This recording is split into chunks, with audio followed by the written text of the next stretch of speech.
bêta-lactamine constitue une grande famille d'antibiotiques qui comprend les pénicillines et les céphalosporines. On va s'intéresser aux pénicillines. Les pénicillines, c'est la classe d'antibiotiques la plus prescrite en première intention et la plus tolérée, toute pathologie infectieuse confondue.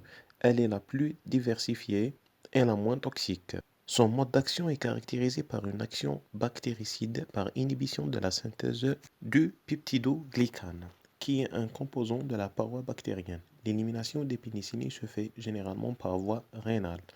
On distingue parmi les pénicillines G, V, M et A ou les aminopénicillines.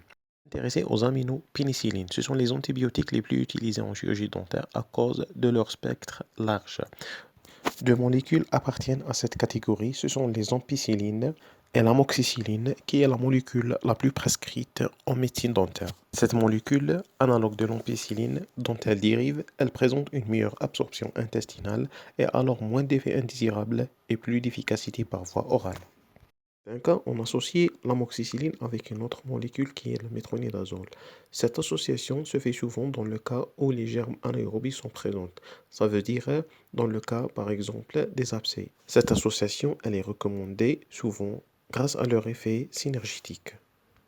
Quant aux doses sous forme de cette molécule, on trouve pour l'adulte des boîtes de 1 g sous forme de comprimé ou d'injection de 1 g en IM ou en IV. Pour l'enfant, on trouve les doses infantiles sont 500 mg, soit sous forme de gélules ou en sirop, en solution buvable ou des injections en IM ou en IV.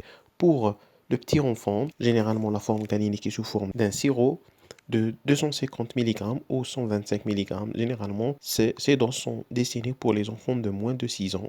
L'administration de cette molécule par voie orale en solution buvable se fait avec une cuillère à café mesurant 5 ml. Ça veut dire une cuillère à café mesurant 5 ml contient 250 à 100 ou 125 mg.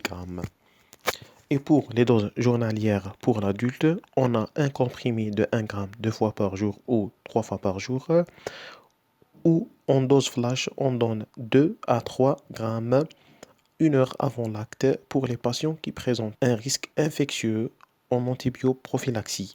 Pour les enfants, pour la dose journalière maximale, c'est 50 mg par kg par jour. Et en dose flash avant un acte, pour les patients qui présentent un risque infectieux, on donne 75 mg par kg par jour. Les effets indésirables de cette molécule dans le cas de prise prolongée sont généralement des troubles digestifs, comme des vomissements, des nausées ou des colites, ou des manifestations allergiques, comme des éruptions cutanées et dans les pires cas, des chocs anaphylactiques pour les patients qui présentent une allergie face à cette molécule. Donc, il faut s'assurer bien que le patient n'a pas d'allergie face à cette molécule par un bon interrogatoire.